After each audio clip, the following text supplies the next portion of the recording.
एक और सम्मान और दूसरी तरफ विदाई। विदाई तो आंखें नम करने वाली होती है। हम देखते हैं कि जब बेटियां विदा होती हैं तो वहाँ उपस्थित सबकी आंखें भर आती हैं। सम्मान जहाँ होता है वहाँ बड़ा उल्लास, आह्लाद, आनंद होता है।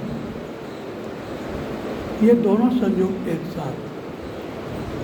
उपेंद्र आचार्य जी एक लंबे अरसे तक उनके साथ काम किया, कार्यालय संभालते रहे, बल्कि अकाउंट भी संभालते रहे। अकाउंट के दाग से सामान्यतः बहुत कम लोग बच पाते हैं, लेकिन यह निष्कलंक होकर अपना कार्य संपादित करते रहे। यह एक संघर्षशील व्यक्ति हैं। परिवार में भयानक संघर्ष हुआ, परिवार चलाना मुश्किल था, फिर भी संघर्ष में ही तो मनुष्य निखरता है।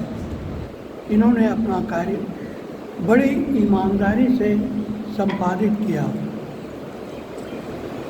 आचार्य के बाल बच्चों की पीड़ा क्या होती है?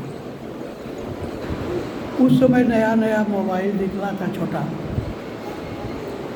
इनका एक पुत्र ने कहा कि पिताजी एक मोबाइल ले लीजिए, लेकिन पॉकेट में धन तो था नहीं। इन्होंने कहा अच्छा बेटा लेंगे, थोड़ा सा ठहरो।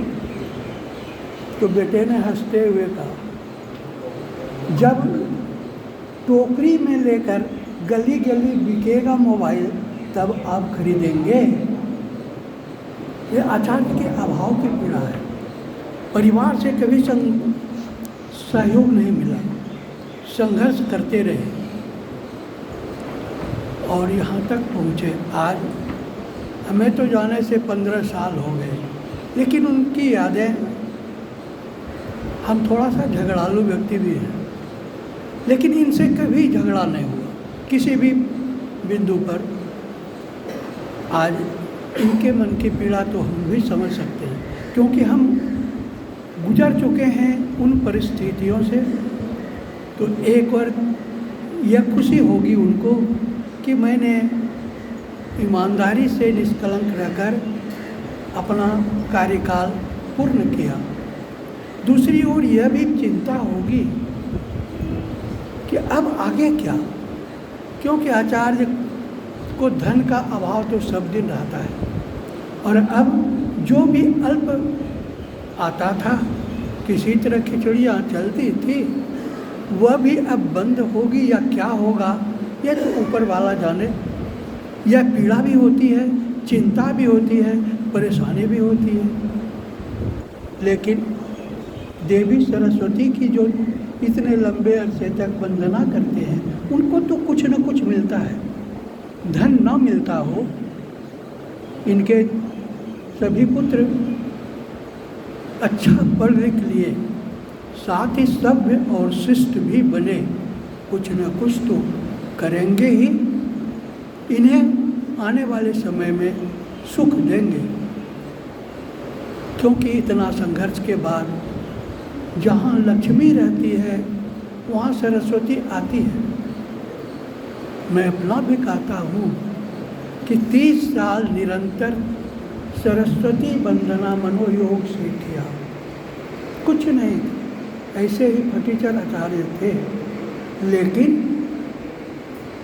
जब गए, निकले विद्यालय से, बड़े शान और सम्मान के साथ हमें भी विदाई दी गई, तो सोचता था फिर क्या होगा मेरे बाल बच्चों। आचार्य पद संभालने के बाद और 19-20 काम कर नहीं सकते, लेकिन देवी की कृपा थी। सरस्वती जहाँ थी मुझे सरस्वती प्राप्त हुआ। बाल बच्चे सुशिक्षित हो गए और मेरे यहाँ से निकलने के बाद सभी किसी न किसी किनारे लग गए। तो ये संघर्ष हम लोगों ने, हम आचार्यों ने जो झेला है, तो हम भी शुभकामना देते हैं उपेंद्र आचार्य जी को कि आप भी चिंतित न हों। माँ सरस्वती की जहाँ कृपा है वहाँ लक्ष्मी को आना पड़ेगा, वहाँ प्रभु की कृपा भी मिलेगी।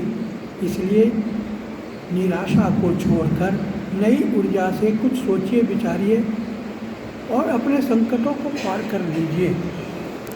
एक बात जो हम लोग आज इतना विशाल भवन देखते हैं तो खुद ही हैरत होती है।